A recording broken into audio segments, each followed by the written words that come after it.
Abra comigo, se você trouxe Bíblia, no livro de Provérbios, capítulo 27, nós vamos ler 2 versos.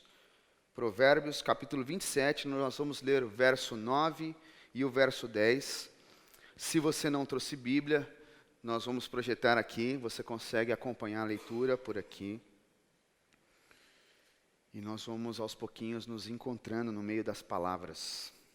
Diz assim o texto, ó. Assim como os cremes e os perfumes geram prazer para os sentidos, a doce amizade refresca a alma. Não abandone seus amigos. Melhor é o amigo próximo que uma família distante. Vou ler mais uma vez. Assim como os cremes e os perfumes geram prazer para os sentidos, a doce amizade refresca a alma. Não abandone seus amigos. Melhor é o amigo próximo que uma família distante. Até aí. Nós vivemos tempos de muitas mudanças, eu acho que vocês já sacaram isso. Elas são cada vez mais intensas e mais rápidas. Quantas coisas já não aconteceram, mudaram? Quantas coisas você já experimentou, já teve e não existem mais? Eu fiz esse exercício e aí comecei a observar algumas coisas que não existem mais. Por exemplo, o monóculo. Sabe o que é? Monóculo. Não. Isso aqui. O parente tataravô do Instagram. Eu, quando era garoto, minha avó entregava as fotos para nós vermos da família nisso aqui. Eu me lembro ainda, garoto, com um monte de negocinho desse na mão. E para uma criança era extremamente divertido. Umas caixotinhos eram pequenos. E eu ficava brincando com aquilo. E era um barato. Mas hoje, a não ser na casa da minha avó, ainda existe lá, nós não encontramos mais. Nós não achamos mais. Tá bom, Will. Esse é antigo demais, aí fica difícil. Então, legal. Quantos experimentaram, colocaram músicas e mais músicas, umas 25, 30 em fita cassete? Já não se fala mais. Quantos tiveram o prazer de ter um Walkman na mão? Aliás, tem um comercial, não sei se você já observou, um comercial da Balduco que eu acho magnífico, muito legal. Onde um filho jovem, adolescente, ele encontra o pai na cozinha e ele está comendo um cookie. E aí ele, diante desse encontro com o pai, ele olha para o pai e aí ele fala, vem a memória dele, pô, meu pai já foi adolescente também.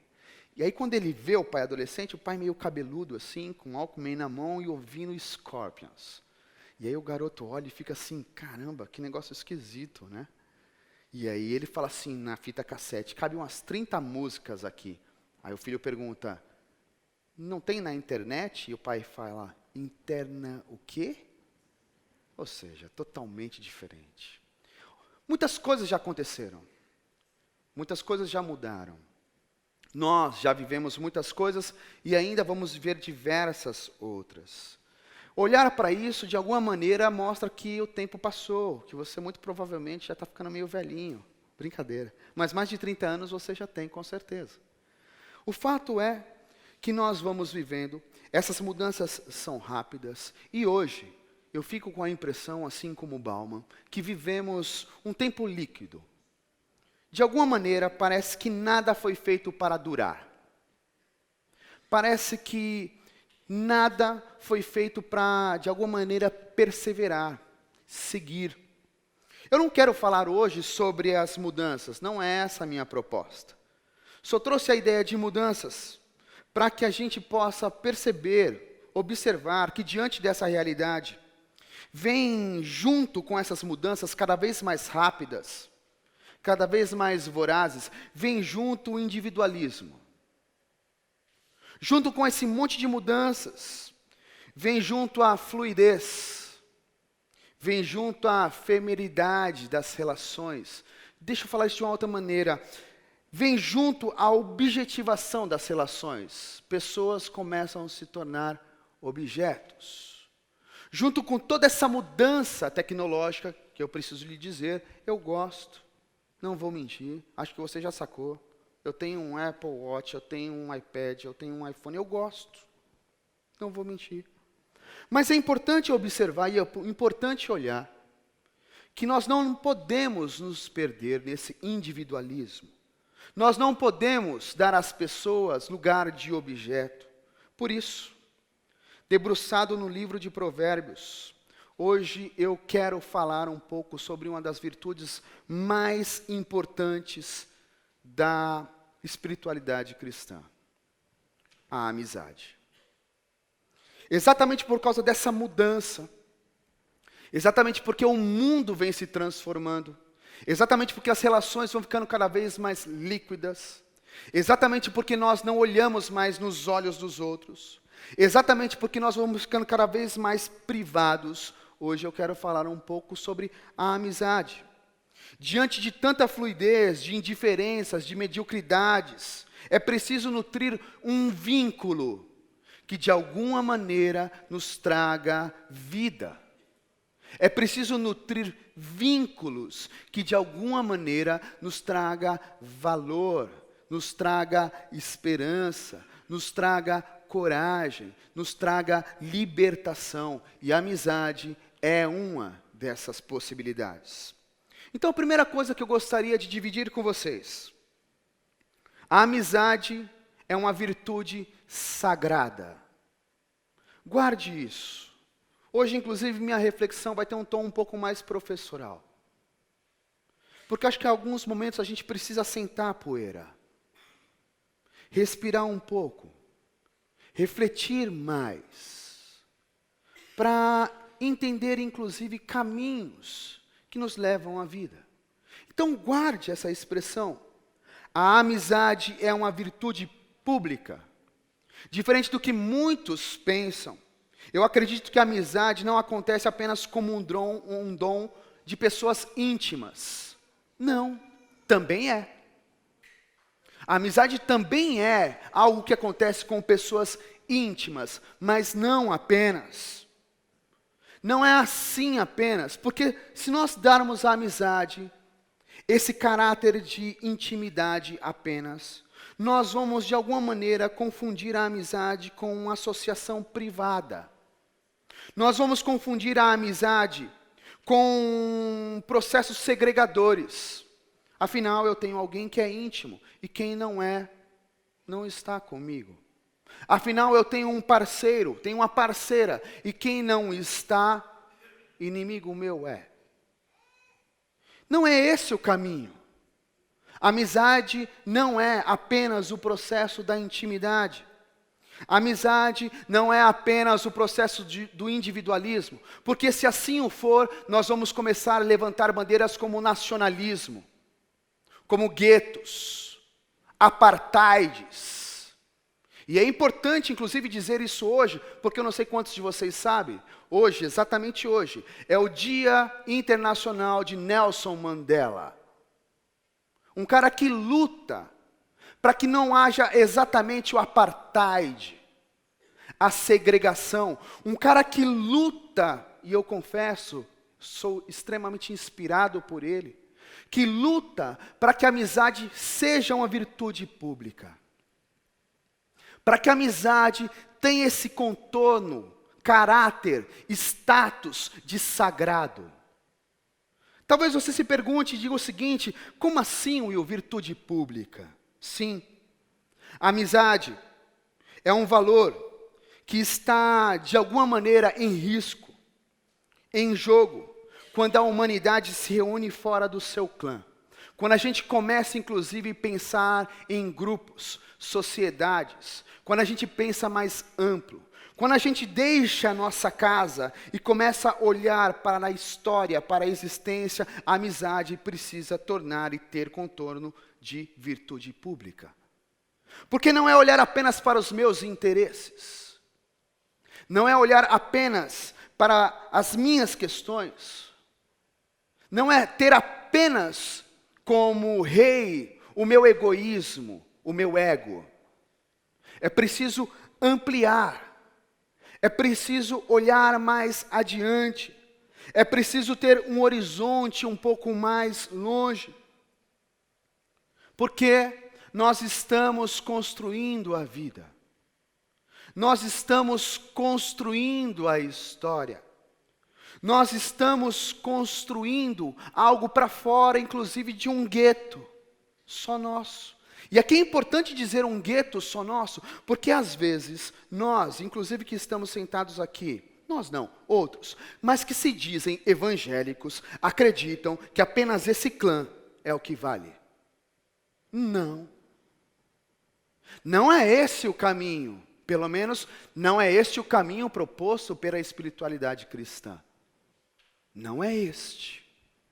Não é o caminho da segregação. Não é este. Aliás, a espiritualidade cristã milita contra a segregação. A espiritualidade cristã propõe a libertação desde o seu princípio. Libertação do Egito. Libertação de pessoas que estavam aprisionadas diante das suas angústias. Libertação de pessoas que estavam aprisionadas na religiosidade tóxica. É esse o processo da espiritualidade cristã. É esse o processo, inclusive, de caminho feito por Jesus. Então é importante nós pararmos e observarmos. Porque senão nós vamos dando à amizade um caráter muito privado. Vamos dando aos nossos vínculos um caráter muito segregador. E tenho para mim que não é essa a proposta. Por estarmos construindo a vida, por estarmos construindo a história, por estarmos inclusive expandindo a história, não é essa a proposta. Aliás, acho que inclusive não foi esse o caminho proposto por Jesus no Evangelho de Marcos, no capítulo 16, quando ele diz: ide por todo o mundo e anunciai o Evangelho. Muitas pessoas pensam que essa frase de Jesus é de alguma forma para colocar em outras pessoas a ideia para que elas agora façam parte do nosso gueto. Não, não. Não era essa a proposta de Jesus. Ide por todo mundo e anunciai o Evangelho não significa ide por todo mundo e faça todo mundo evangélico. Não tem nada a ver. Ide por todo mundo e anunciai o Evangelho significa vai,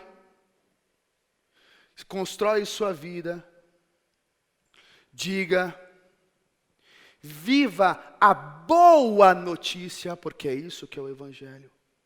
Viva a boa notícia de que Deus está agora colocado, disponível para todos e todas.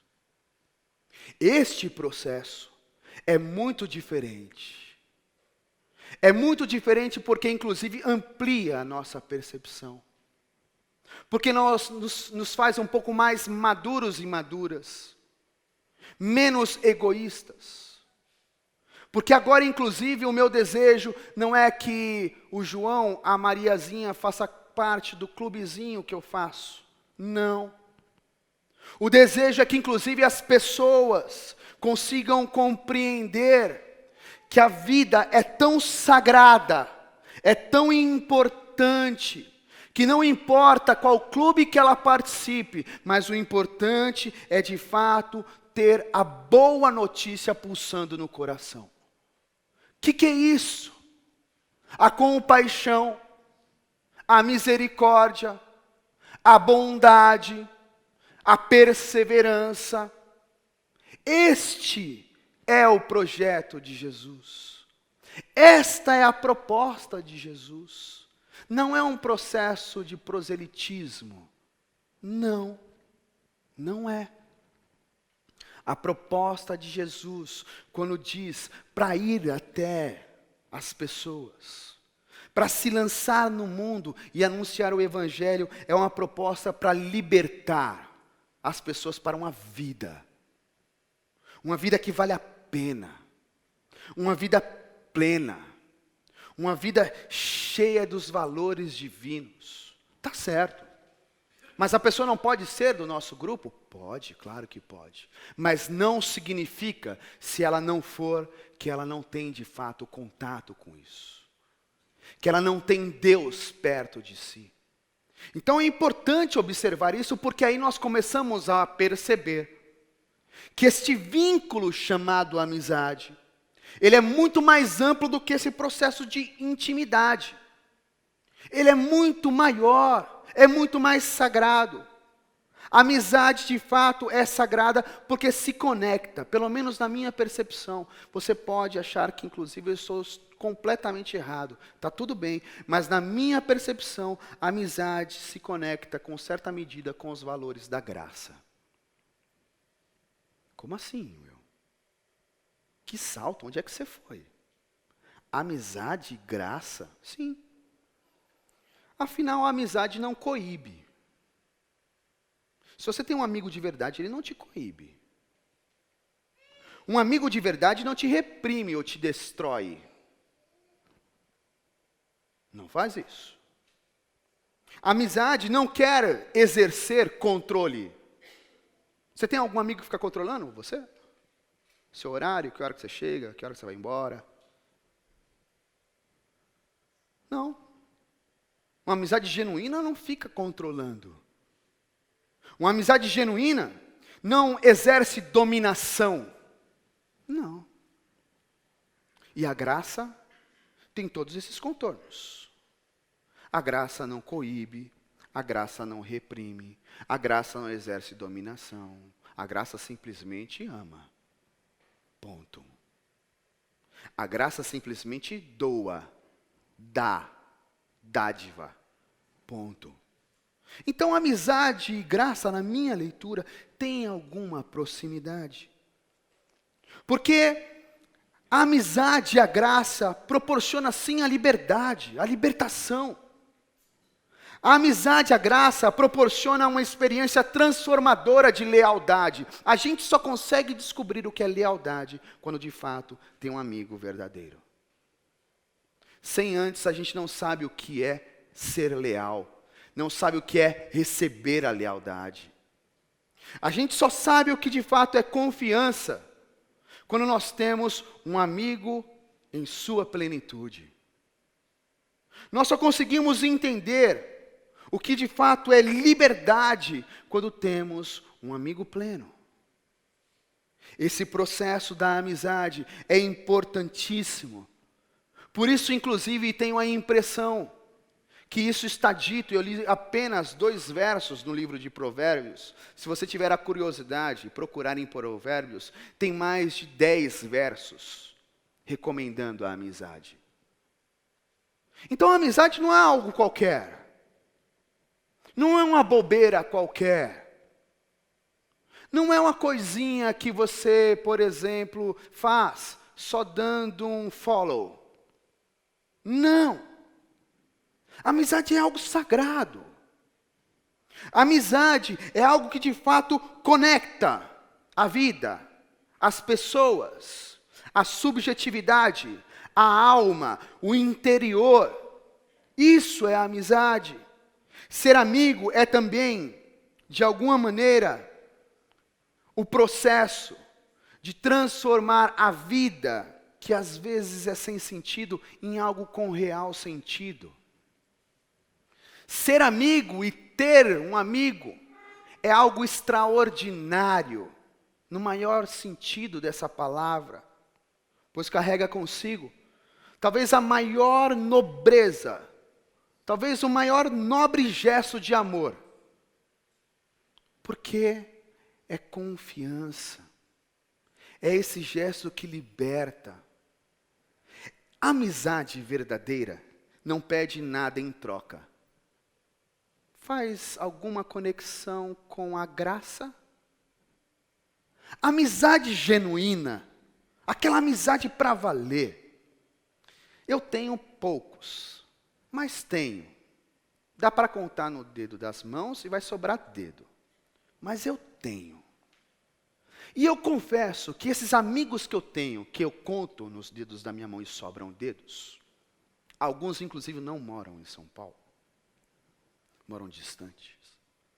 A gente não cobra nada um do outro. A gente simplesmente desfruta da presença um do outro.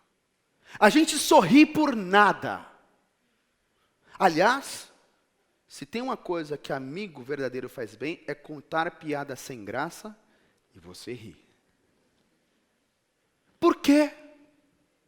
Porque há ali uma lealdade, há ali um vínculo, há ali um afeto, há ali uma proximidade. Amizade. Então a amizade de alguma maneira nos transforma. A amizade de alguma forma traz vida e vida plena. Na amizade o controle não existe. Nela há apenas espaço para a igualdade, para a justiça, para a isonomia. Na amizade, o que é isonomia? É esse o processo. E talvez você esteja aí se perguntando, legal, Will, bacana, link com a graça, tá bom. Mas e aí, o que isso tem a ver mesmo com Deus, assim? Deus. Talvez você esteja inquieto e se perguntando, porque talvez você seja de tradição cristã como eu sou desde criança, e por isso que eu falo que é difícil às vezes se lançar nas escrituras. E talvez alguma coisa dentro de você fique assim reverberando. Não, mas com Deus, assim, todo-poderoso, Deus mesmo. O lance é diferente, né? Não é essa amizade aí, né? Com Deus mesmo, assim, Deus. É uma relação um pouquinho mais séria, assim, não é?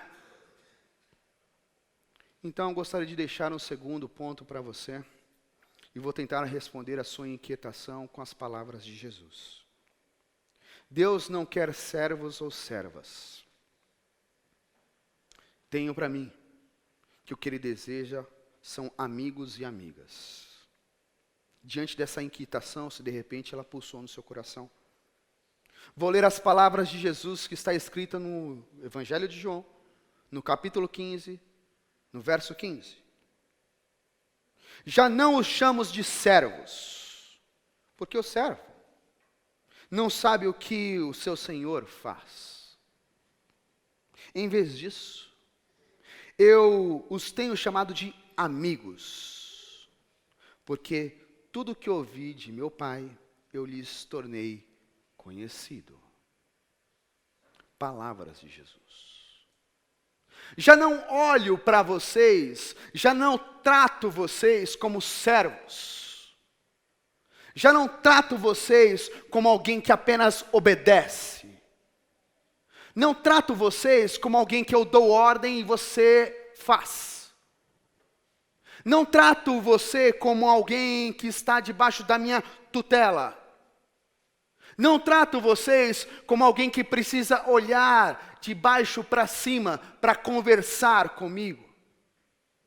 Não trato vocês dessa maneira inferior, como patrão, servo. Não trato mais vocês assim. Trato vocês como amigos. Em Jesus. E por isso digo, na espiritualidade cristã, a amizade é uma das virtudes mais importantes. Em Jesus, os olhos de Deus não estão distantes do nosso. Os olhos de Deus não estão na posição vertical. Os olhos de Deus estão na horizontal. Ele nos olha nos olhos, como amigos e amigas. Não há mais uma relação hierárquica. Não há mais uma relação, inclusive, de medo. Há uma relação, me permita, despretensiosa. Que desfruta da presença. Que de fato sorri quando está perto. Que abraça e chora quando de fato precisa chorar. Que caminha, que abraça, que brinca em Jesus. Deus nos olha nos olhos, não é mais de cima para baixo. Ele nos respeita, olha que lindo isso. Deus nos respeita e nos quer bem. Em Jesus, Deus vem ao nosso lado, olhando nos olhos, e isso é sinal de respeito. Deus nos respeita, nos chama de amigos, nos traz para perto, porque Ele nos vê como somos. Aí talvez você diga o seguinte: Pane, tela azul, Pan nos vê como somos? Will, tem certeza? Claro que eu tenho. Pense no verdadeiro amigo. Ele te vê como você é, não? Ou você fica tentando mostrar uma outra coisa sempre? Eu sei que você tenta. Todos nós tentamos. Mas sempre não dá. Amigo verdadeiro, com o tempo, ele sabe quem você é. Ele sabe exatamente como você é. E por conhecer as suas piores coisas, ele insiste em olhar para as suas melhores coisas. Assim é um amigo verdadeiro. Por saber exatamente como você é. Por exemplo, eu tenho um amigo lá do Ceará, chamado Matheus Boni, que ele de fato conhece as minhas intimidades. Por saber exatamente as piores coisas que eu tenho, o baixinho, chaveirinho, insiste em olhar para as minhas melhores coisas. Por quê? Ele me olha como igual. Ele não me olha como superior. Ele não me olha de cima para baixo. Ele me olha como igual, ele me respeita. Ele inclusive quer que eu tire de dentro de mim as melhores coisas. Ele inclusive quer que eu traga para fora as minhas maiores potencialidades. Ele inclusive quer que eu traga para fora a minha maior humanidade. É isso que ele quer, amigo verdadeiro. Agora me diz uma coisa, não é assim Deus? Deus expresso em Jesus sabe exatamente o que somos, por saber o que somos, olha nos nossos olhos, vê as nossas piores coisas e mesmo assim insiste em valorizar as nossas melhores coisas. É assim, é essa a relação, é esse o processo. Há um filósofo estadunidense que diz o seguinte: amigo é alguém que nos conhece no fundo e ainda assim nos quer bem. Assim é Deus. Ele nos conhece profundamente e ainda assim nos quer bem, porque sabe que de fato há ambiguidades, há coisas boas e coisas ruins, e Ele insiste em olhar para as coisas boas para que a vida aconteça. Amizade, um processo que nos convida para a vida. Nele, em Deus. E nesse processo de amizade, a tirania do poder deixa de existir. E esse é o processo mesmo. Porque entre amigos não há poder. Entre amigos não sou eu mais do que você. Não. Entre amigos não há essa comparação. Quando Deus se relaciona com a humanidade, quando Deus se encarna em Jesus, o que Ele está dizendo? Ele abre a mão da tirania do poder para dar espaço à vida e vida com abundância. Ele abre mão de ser percebido como aquele todo-poderoso para ser colocado na história como aquele que ama. Totalmente diferente. Uma relação totalmente nova. Deus não quer que nós olhemos para Ele como servos. Não. Deus não quer seguidores. Oi? Seguidor, inclusive, no caráter e no juízo atual da palavra seguidor. Deus não quer isso. Não é essa a proposta de Jesus. Inclusive porque Ele sabe como somos, inclusive porque Ele nos olha e nos quer bem, não é essa a proposta.